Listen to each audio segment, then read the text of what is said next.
Business One-Stop Shop isinagawa ng pamahalang bayan ng Daet para mapadali ang proseso ng mga business permit ng mga negosyante.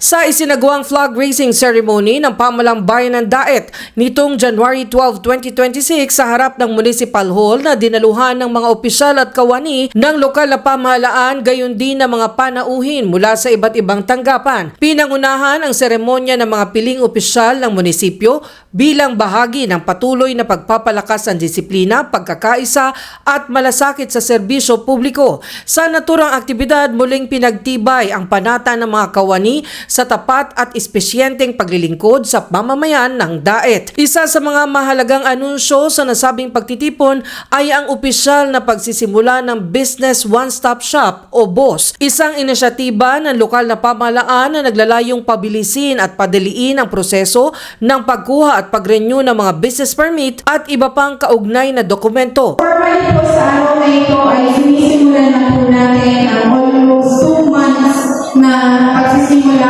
po ng Business One-Stop Shop ng ating bayan. Kaya po lahat po ng mga local agencies and national government agencies involved in the renewal of business ay nandito po sa ating covered court sa loob po ng almost 2 months. Ang pagpapatupad ng BOSS ay alinsunod sa hangarin ng pamahalaan na makapagbigay ng mas mabilis, epesyente at transparent na serbisyo sa mga negosyante at mamamayan. Sa pamamagitan ng iisang lokasyon, magkakaroon ng mas maayos sa koordinasyon ang iba't ibang tanggapan, lalo na't ang pagkuha ng barangay permit ay dito na rin ipoproseso kasabay ng business registration.